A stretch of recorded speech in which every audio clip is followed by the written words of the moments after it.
Welcome to the Owning Your Sexual Self podcast. I'm your host, Rachel Main, awesome wife and dog mom for life. I'm a sex therapist turned sex coach, and I run a successful business selling relationship enhancement products. I absolutely love talking about all things sex. So you can expect this podcast to explore all things related to women's sexual health because that's what I'm here for. I'm here to help you discover and embrace what brings you pleasure so that you can own your sexual self. If that sounds good to you, then keep listening and let's fucking do this. Okay, I literally thought that I've heard it all, but apparently not. Okay, NNN. No Nut November. Okay, listen, y'all, I've heard of No Shave November, which, I know a lot of men that partake in that and they refuse to shave their face for the month of November and they grow out these like long beards and blah, blah, blah. And then I know a lot of women that are anti-shaving and they're just like, fuck this. And nobody needs to tell me what I need to do with my body hair. I'm not going to shave. And then maybe they use November to celebrate that. To each their own, right? But then I come across this NNN, No Nut November, and I remember hearing about it last year for the first time, literally. I work in the fucking sex industry, and this was the first time I've heard it. And apparently this thing has been around since like 2011 or something. But I remember hearing about it in like December or January. It was after the month of November when I first heard about it. And I was like, man, that was a missed opportunity to record a podcast about this. So now I've had like an entire year to think on this podcast episode called No Nut November. Okay. So here's the thing I want to go into, because I do believe actually that there are some benefits of both sides to this, whether you choose to partake in No Nut November or not.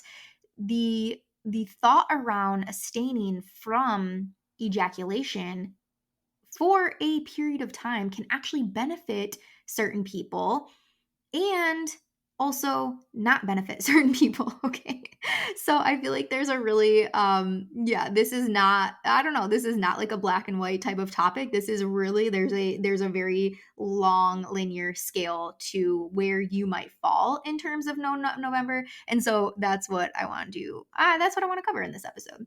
All right. So first off, you need to know the definition, because I know there's somebody thinking right now, like, what in the fuck is No Nut November? So according to Urban Dictionary, of course, the most valuable, credible resource out there on the internet. Just kidding. So, all right, I of course had to do my research on this. So urbandictionary.com brings up the definition for No Nut November, which is No Nut November, or NNN, is where for the whole month of November, guys won't jack off because other guys aren't jacking off. This is a challenge to show true manliness. Wow. When used in a sentence, hey, Mike, have you failed No Nut November yet? Mike, yes.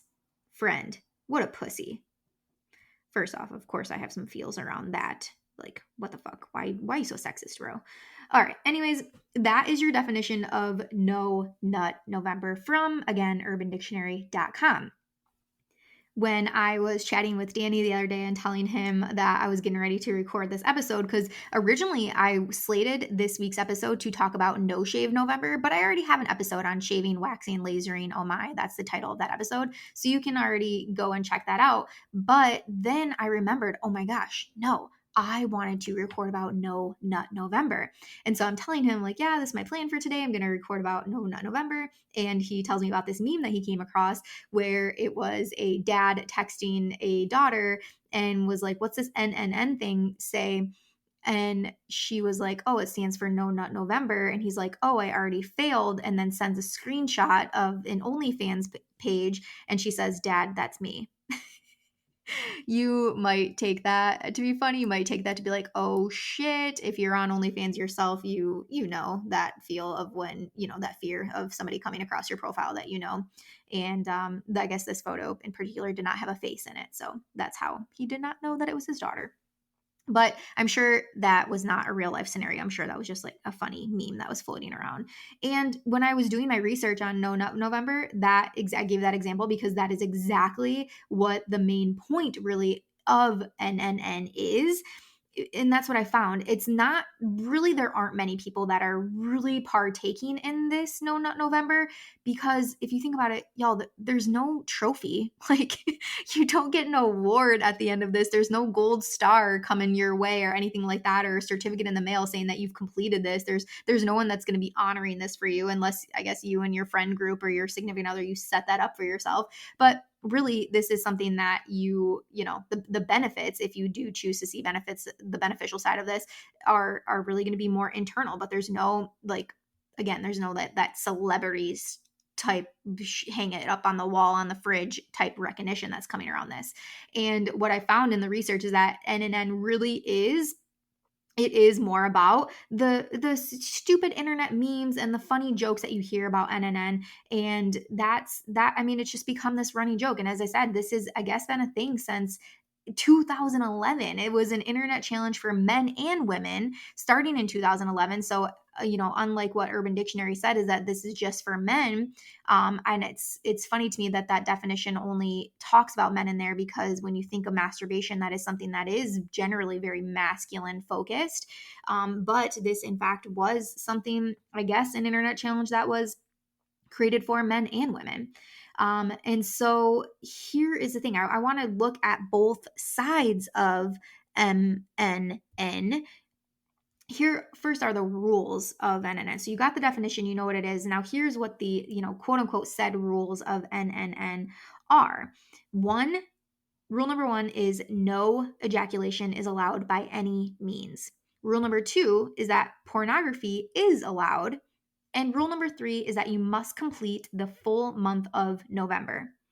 Now, there were some of you, November 1st this year was on a Monday. I mean, I know what I do on Mondays to relieve some stress. So some of you probably woke up that Monday, November 1st, not even realizing that it was November 1st, and failed right away. So if you've already ejaculated this month, I mean, what's really the point of trying this out, right? Just kidding. If you want to do it, do it. Okay. But don't put yourself through pain. Don't put yourself through turmoil. And don't beat yourself up over if you quote unquote fail this NNN challenge that is out there. All right, so here is the thing. So the history behind this is that No Nut November involves an anti-pornography movement inspired by various groups online. And the term was first coined by Urban Dictionary in 2011. So certain groups believe that abstaining from masturbation is a way to combat addiction to porn or sex. Now, my take on this, the addiction piece around sex or anything sex related. I am a strong believer in that sex addiction is not something that we should be using. I believe in what is known as out of control sexual behavior. And this is basically, they kind of fall in the same realm. But when you think of addiction, it has such a negative connotation to it. And I never want to associate sex with anything negative. I'm a sex positive person. That's what I choose to help people believe in and see. And so people in these groups claimed basically that they were occupying way too much time masturbating when they could have been doing more beneficial activities like working out or learning a new language or spending time with friends. So yeah, I'm just gonna make the point right here in this this stance. Never in my life have I thought, man, I really want to masturbate right now. And then in the same thought or directly after thought, but I also really want to learn a new language, right? If I'm masturbating, if I'm taking that time to enjoy myself and please myself, it's because I've likely had that urge or I need to de stress. Going to learn a new language is not providing me that same satisfaction. Plus, that learning a new language and even working out in this example, those take long periods of time. Yes, I can work out and I can get that maybe a similar sort of release, but to see the results that I want are going to take some time. So the fact that they use that in an example, which teach their own. Again, if you're feeling like, and this is in layman's terms, the definition of out of control sexual behavior is that when your sexual activities or urges are getting in the way and interfering with your daily activities in life, and you in your mind can't see the differences of the consequences if you choose to still engage in that in that sexual act, that is what's known as out of control sexual behavior. So an example would be, I have a fantasy of sleeping with my boss at work. However, I know that engaging in this act is going to put my marriage at risk, but I still choose to overlook that risk and choose to sleep with my boss. Or I have a fantasy of going to massage parlors in which they perform happy endings. And I know that if I go there right now on my lunch break, it's going to make me late for work and I'm going to get written up by my boss. Yet I still choose to overlook that consequence and engage in the sexual act regardless. That's the difference between out of control sexual behavior. And it's not that you're so much choosing, it's that you cannot see the consequences in a meaningful way in your life, to where you can't see that they're going to even be a consequence in your life. You are basically, overlooking this. So anyways, now again, there is a group of people that say that, again, abstaining from masturbation is a way to combat the addiction to porn or sex.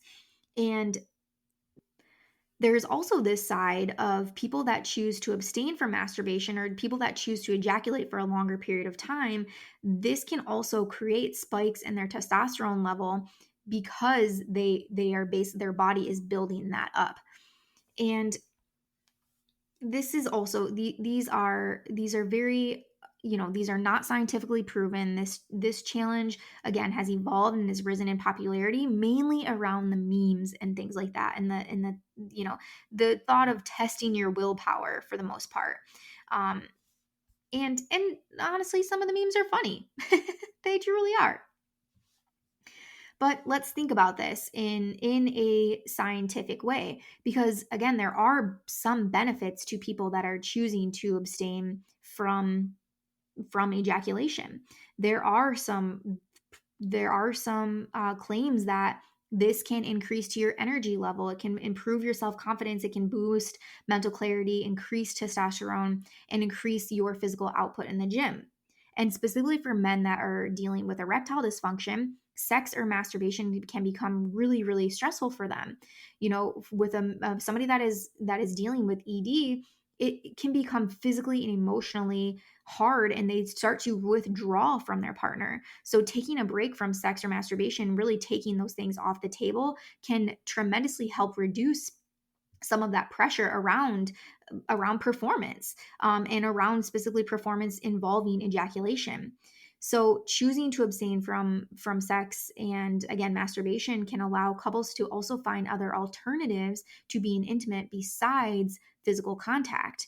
And I love that piece of it. If there have been so many couples that I've worked with in my practice that I've, at one point in their relationship, told them to take sex off the table.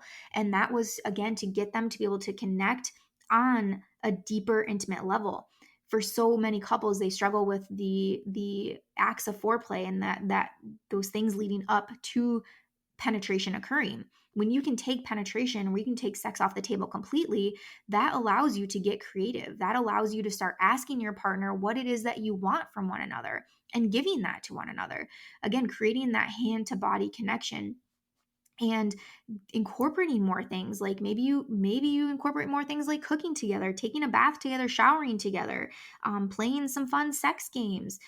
Maybe you work on more manual stimulation instead of penetrative sex, right? And so there's so many different things that you can do with your partner to create a more deeper, intimate connection.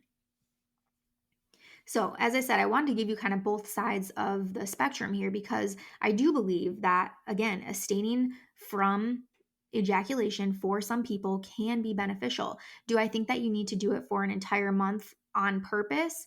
No, I think that if you're feeling that urge and you want to have sex, you want to have an orgasm, you want to provide yourself with pleasure, you want to provide your partner with pleasure, you want your partner to provide you with pleasure, I feel strongly that you should act on that, as long as you're not harming yourself and you're not harming somebody else.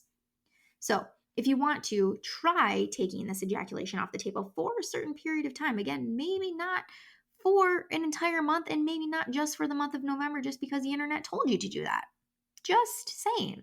Because on the other side of this movement, there is scientific, medically proven things out there that prove that we know ejaculation can have a positive mental and physical health benefit to you. It can include stress reduction. It can boost your heart health, your erectile health, and even help prevent the risk of prostate cancer. So masturbation in particular can help you sleep better, it can help strengthen your tone of your pelvic areas of the body. I mean, there are so many benefits to masturbation for both men and women. We know, and you need to understand, that masturbation is not unhealthy. Masturbation is healthy. It relaxes muscles. Again, it facilitates that better sleep. It releases endorphins in the body and it reduces stress.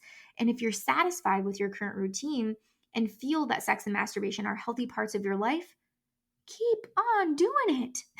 Again, if it's only gets to the point where it feels like it's too much and it's getting in the way of your daily responsibilities, you're not able to see any sort of consequences that you're facing afterwards by choosing to engage in that activity. All right. If it's putting effects on your job or your social activities, then that's when you might want to reach out and talk to a sexual therapist or a counselor of some sort, or even a sex coach. All right. So, in closing, this again is basically an internet sensation. This is not something that I would recommend you're choosing to engage in. Again, I'm a sex positive person. You know that by now if you're listening to this podcast, and I support you masturbating as much, as frequent, as long as you possibly want to, as long as it's not interfering with your life or putting anybody else at risk of harm or injury. All right, so I hope you enjoyed this episode. I'm going to call this my TED Talk of No Nut November. If you have any questions, if you have any comments about this episode, feel free, of course, to reach out to me.